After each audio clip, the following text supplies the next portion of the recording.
ከሽያጭ ወደ በረከት የይሁዳ ሚስጥርና ያንበሳው ነገድ ግንድ። ይህ ድምጽ ለብዙዎቻችን የክደት ድምጽ ነው። በጌተሰማኔ የአትክልት ስፍራ በጨለማው ሌሊት 30 የብር ሳንቲሞች ካንዱ እጅ ወደ ሌላው ሲንሸራሸሩ የተሰማ የሞት ድምጽ። ይሁዳ የሚለውን ስም ስንሰማ አእምሮአችን ቀጥታ የሚሮጠው ወደዚያ ክህደት፣ ወደዚያ ገመድና ወደዚያ የጥፋት ልጅ ነው። ነገር ግን ቆም ብላችሁ አስባችሁ ታውቃላችሁ? ይሁዳ የሚለው ስም ትርጉሙ ምስጋና ማለት ነው። እንዴት ምስጋና የተባለ ስም ለሽያጭ ምልክት ሆነ? እንዴት የምስጋና መዝሙር መሆን የነበረበት ሕይወት የሳንቲሞች ጭውጭውታ ሆነ? ዛሬ በፋና መንፈሳዊ ወደ ኋላ 1000 ዓመታትን ተጉዘን በታሪክ መዝገብ ውስጥ የተደበቀውን የታላቁን ይሁዳ ሕይወት እንፈትሻለን። ወንድሙን ዮሴፍን በ20 ብር የሸጠው ያኛው ይሁዳ እንዴት በታሪክ ሂደት ውስጥ ተለውጦ ለክርስቶስ ግንድ ሊሆን ቻለ? ከዮሴፍ ሽያጭ እስከ ክርስቶስ መስቀል፣ ከ20 ብር እስከ 30 ዲናር ያለውን ምስጢራዊ ድልድይ አብረን እንሻገራለን። ይህ የውድቀት ብቻ ሳይሆን የመነሳትና የጸጋ ታሪክ ነው። እስከ መጨረሻው አብራችሁን ቆዩ። ለፋና መንፈሳዊ አዲስ ከሆናችሁ ላይክ፣ ሼር፣ ሰብስክራይብ ማድረጋችሁን እንዳትዘነጉ።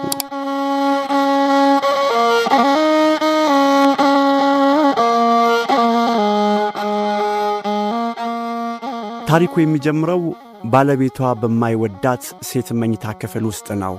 ሊያ በያዕቆብ ዘንድ የተጠላች ነበረች። በልቧ ውስጥ ያለውን የባዶነት ስሜት የምታውቀው እሷና ፈጣሪዋ ብቻ ነበሩ። ሮቤልን ወለደች፣ እግዚአብሔር መከራዬን አየልኝ አለች። ስምዖንን ወለደች፣ እግዚአብሔር እንደ ተጠላሁ ሰማ አለች። ሌዊን ወለደች፣ አሁን ባሌ ከኔ ጋር ይጣበቃልም አለች። ሦስቱም ልጆቿ የለቅሶዋና የብቸኝነቷ መገለጫዎች ነበሩ። አራተኛውን ስትጸንስ ግን አንድ ተአምር ሆነ። ሊያ ከሰው ፍቅር ተስፋ ቆርጣ ወደ ሰማይ ማየች። ፍቅሯን ከባል ሳይሆን ከፈጣሪ መፈለግም ጀመረች። አራተኛውን ልጅ ስትወልድም እንዲህ አለች፣ አሁን እግዚአብሔርን አመሰግናለሁ። ዘፍጥረት 29 ከቁጥር 35። ስለዚህ ስሙንም ይሁዳ አለችው። ይሁዳ የሊያ የምስጋና ፍሬ ነው። በቤት ውስጥ ጥላቻና ቅናት በነገሰበት ድባብ ውስጥ ይሁዳ እንደ ምስጋና ምልክት ሆኖ መጣ። ነገር ግን የሰው ልጅ ተፈጥሮ ክፉ ነውና ይህ ምስጋና የተባለ ልጅ ውሎ አድሮ የቅናትና የክፋት አቀንቃኝ ሆኖ እናገኘዋለን። እስቲ አሁን ደግሞ ወደ ዶታይን ምድር እንሄድ። 10 የያዕቆብ ልጆች በቅናት ዓይን ወንድማቸውን ዮሴፍን ይመለከቱታል። ዮሴፍ የክብር ቀሚስን ለብሰዋል።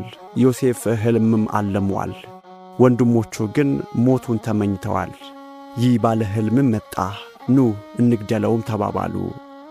በዚያ አስፈሪ ሰዓት ዮሴፍ በጉድጓድ ውስጥ ሆኖ ለሕይወቱ ሲማጸን፣ ይሁዳ አንድ ብልህ የመሰለውን ግን ደግሞ እጅግ ጨካኝ የሆነ ሐሳብ አቀረበ።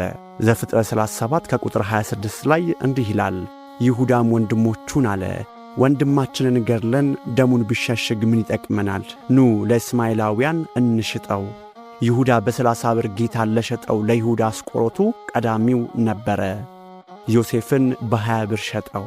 ዮሴፍ ተሸጠ፣ ይሁዳ ግን ትርፍ አገኘ። ዮሴፍ ባሪያ ሆነ፣ ይሁዳ ግን ከደም ነፃ የሆነ መሰለው። እዚህ ጋር ቆም ብለን ራሳችንን እንጠይቅ። እኛስ በሕይወታችን ስንት ጊዜ ወንድማችንን ሽጠናል? ለጥቅማችን ስንል የሰዎችን ስም አጥፍተን፣ ለክብራችን ስንል ሰዎችን አሳልፈን ሰጥተን፣ ደማቸውን ከማፍሰስ አዳንኳቸው በሚል የሐሰት ጽድቅ ራሳችንን አጥንተን አናውቅም? ይሁዳ ዮሴፍን ሲሸጥ የምስጋና ስሙን በሳንቲም ቀየረው። ከሽያጩ በኋላ ይሁዳ ከወንድሞቹ ተለይቶም ሄደ። ምናልባት የዮሴፍ ዓይኖች ያ የለቅሶ ድምፅ ሕሊናውን ወቅቶት ሊሆንም ይችላል።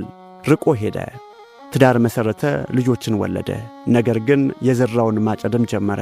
ልጆቹ ክፉዎችም ሆኑበት። 2 ልጆቹ ሞቱበት። ታሪኩን ሁላችንም እንደምናውቀው ምራቱ ትዕማር በሽንገላ አታለላት።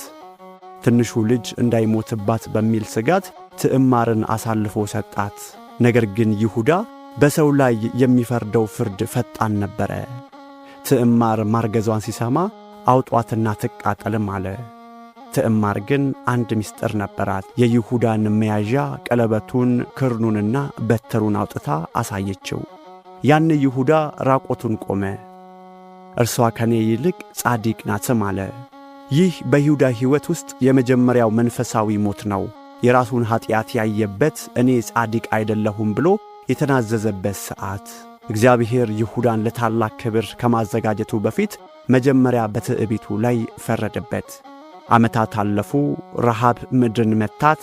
የያዕቆብ ልጆች ዳግም ወደ ግብፅም ወረዱ። አሁን ጉዳዩ የዮሴፍ ሳይሆን የቢንያም ጉዳይም ሆነ። ያዕቆብ ቢንያምን አልሰድብም ብሎ አሻፈረኝ አለ። በዚህ ጊዜ ነው አዲሱ ይሁዳ የተነሳው። የድሮ ይሁዳ ዮሴፍን እንሽጠው ይል ነበር። አዲሱ ይሁዳ ግን ቢንያምን በእኔ እጅ ፈልገው እኔ ዋስ እሆንለታለሁ አለ። ዘፍጥረት 43 ከቁጥር 9። ዋስ መሆን የሚለው ቃል በመጽሐፍ ቅዱስ ውስጥ እጅግ ጥልቅ ትርጉምም አለው። ይሁዳ ራሱን ለሞትና ለባርነት አሳልፎ ለመስጠትም ወሰነ። ግብፅ በደረሱ ጊዜ ዮሴፍ ወንድሞቹን ሲፈትናቸው ቢንያም ባሪያ ሊያደርገው ሲል ይሁዳ ወደፊትም ቀረበ። ያ የጥንቱ የዮሴፍ ሻጭ ዛሬ በዮሴፍ ፊት ቆሞ እንዲህ ማለ፣ እባክህ እኔ ባሪያህ በብላቴናው ፈንታ ለጌታዬ ባሪያ ሆኜ ልቅረብ። ይህ ነው ትልቁ ለውጥ፣ ሌላውን ከመሸጥ ራስን እስከ መሸጥ። ይሁዳ ለወንድሙ ሲል ራሱን ባሪያ አደረገ። ይህ ድርጊት የክርስቶስ ትልቅ ምሳሌ ነው። ክርስቶስ ለእኛ ሲል የባሪያን መልክ ይዞ የእኛን ዕዳ ከፍሎ በእኛ ፈንታ ዋስ ሆኖ አልቆመም። ያዕቆብ በሞቱ አልጋ ላይ ሆኖ ለልጆቹ ትንቢት ተናገረ። ለይሁዳ የሰጠው በረከት ግን የሚገርምም ነበር። ይሁዳ የአንበሳ ግልገል ነው። በትር ከይሁዳም አይጠፋም ገዢው ወይንም ሴሎን እስኪመጣ ድረስ። ዘፍጥረት 49:9 ከቁጥር 10። ለምን ሮቤል አልተመረጠም? ለምን ስምዖንና ሌዊ አልተመረጡም? ምክንያቱም እግዚአብሔር መንግሥቱን የሚሰጠው ኀጢአት ለማይሰሩ ሳይሆን ኀጢአታቸውን አምነው ለንስሐ ለሚበረቱና ለወንድሞቻቸው ዋስ ለሚሆኑ ነው። ይሁዳ የነገሥታት ነገድ ሆነ። ዳዊት ከእርሱ ወጣ፣ ሶሎሞን ከእርሱ ወጣ። በመጨረሻም ከሺህ ዓመታት በኋላ የይሁዳ አንበሳ የተባለው ጌታችን ኢየሱስ ክርስቶስ ከዚህ ነገድ በሥጋ ተገለጠ። አሁን ወደ ዋናው ቁም ነገር እንምጣ። በመጽሐፍ ቅዱስ ውስጥ ሁለት ታዋቂ ይሁዳዎች አሉ። አንደኛው የያዕቆብ ልጅ ይሁዳ ሲሆን ሁለተኛው ደግሞ ያስቆሮቱ ይሁዳ ነው። ሁለቱም ይሁዳዎች ሸጡ።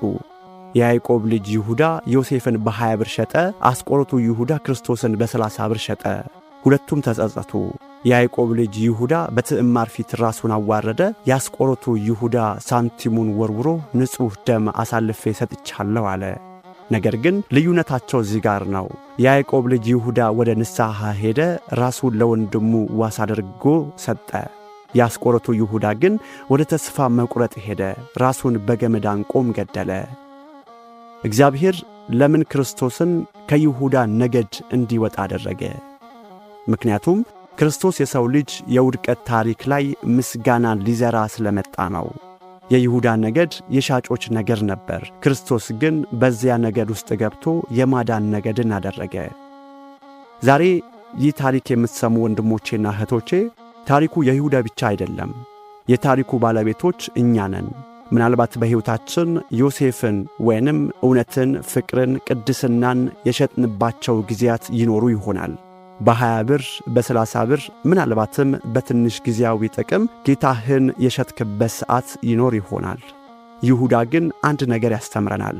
ውድቀትህ የመጨረሻህ አይደለም። ስምህ ምስጋና ሆኖ ሳለ በተግባር ሻጭ ብትሆንም እንኳን ዛሬ ወደ አባት ቤት መመለስ ትችላለህ። ይሁዳ ለቢንያም እኔ ዋስ እሆነዋለሁ እንዳለ አንተም ዛሬ አንቺም ዛሬ ለወደቁት ለተጠሙትና ለታረዙት ዋስ ለመሆን ቁሙ። የይሁዳ ነገድ ነጋሲ የሆነው ራሱን ዝቅ ማድረግ ሲጀምር ነው። አንተም ራስን ዝቅ ስታደርግ እግዚአብሔር በሕይወት ላይ ያነግሥሃል። በመጨረሻው ዘመን በዮሐንስ ራእይ ላይ ሰማይና ምድር የሚከፍተው ሲታጣ አንድ ድምፅ ተሰማ። አታልቅስ፣ እነሆ ከይሁዳ ነገድ የሆነው አንበሳ መጽሐፉን ይከፍት ዘንድ ድል ነስቷል። ራእይ 5 ከቁጥር 5። የይሁዳ ታሪክ የሚጀምረው በልያ እንባ ነው። በመሃል በዮሴፍ ሽያጭ ይቆሽሻል። በትዕማር ቤት በንስሐ ይታጠባል። በግብፅ ምድር በዋስነት ይነጻል። በመጨረሻም በክርስቶስ ድል አድራጊነት ይፈጸማል። የእርሶም ታሪክ ዛሬ በውድቀት ውስጥ ቢሆንም በይሁዳ አንበሳ ፊት ከቀረቡ ፍጻሜው ድል ይሆናል። ስም ምስጋና ይሁን፣ ሕይወትህ ምስጋናም ይሁን።